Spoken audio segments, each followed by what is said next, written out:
Sophie's on the line. She's trapped in a sexless marriage. Sophie, are you there? Hi, Sophie, are you there? Just to let you know, guys at home as well, Sophie's voice has been disguised. Sophie, are you there? Sophie's not there. Sophie's not there at the moment. We're going to come back. Yeah. Oh, hi, Sophie. How are you? You okay? I'm here. Yeah, I'm okay. Sophie, tell us what's been bothering you. Well, we've been married for nearly 9 years now, and we haven't really had much of a sex life anyway. We didn't sleep together until our wedding night, and then we haven't had very much intimacy in the bedroom ever since then. We've got a 2-year-old, and now he's basically saying that now we've got a child, there's no real reason for us to be sleeping together, and he doesn't want that kind of relationship. Sophie, can I just quickly ask, well, you're 28?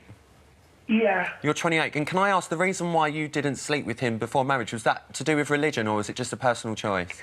Yeah, we were both Christians. OK. Lucy, I mean, this is 28 years old. Yes, I mean, that's a very young age to be stopping having sex, particularly when one party in the couple wants to have an active sex life. I'm all for people in couples, if they do want to be celibate and it works for both of them, that's fine.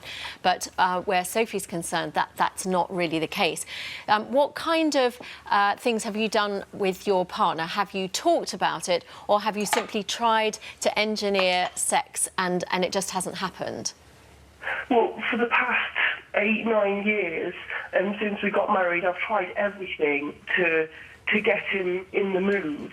But it's very, very rare that he wants to be intimate. Have you talked to him about why he's not, why his libido seems to be so low? Has he, for example, talked to his own GP about his libido levels, or does he just simply not like sex?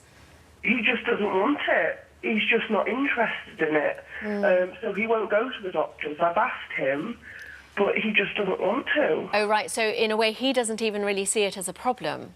No, not at all. OK, so that's the location of the work that you need to be doing, because that is now the problem. It's not so much the lack of sex, it's the fact that you're in a relationship with someone who has, let's say, different values to you, different sexual levels, and that's where you need to be talking about things. You need to sit down together and actually say, quite informally, not sort of grilling him and not being too aggressive, but just say, look, this is where we are. This is a very difficult situation for me. I'm only 28. I could live into my 80s or my 90s. I can't quite imagine that I'm not going to have sex again.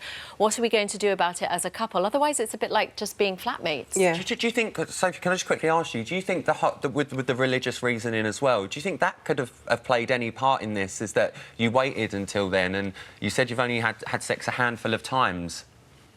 No, well, it's not that, because before we got married, he was addicted to watching things on the internet you shouldn't be watching. OK, so in fact, he does have a sexual curiosity, and unfortunately, porn, watching a lot of porn, can actually perversely dampen your libido, because it means that you're finding ordinary sex incredibly boring or unarousing. So, in fact, do you know whether he's still using porn, still watching it? I don't think he is, but, I mean, I've tried everything. Things that, Well, I think the key thing is it's not so much what you are or not doing. It's not about trying to arouse him. It's about simply sitting down and saying, we are where we are. This is the problem. It's not about whether you can turn him on any longer. It's about trying to address the problem. I hope that gives you a sense of that it's not within your gift to turn him on. It's about him trying to work out why he has no libido. Sophie, it's going to be hard, especially like you say, if he's not going to go to the doctors and he's not admitting there's a problem. As I said as well to Lucy before, our Lucy will be on the line to you straight after this as well, and we'll try and give you a bit more advice as to what to do, Lucy. We really hope you sort it out, Sophie, anyway, but thank you so much for calling in.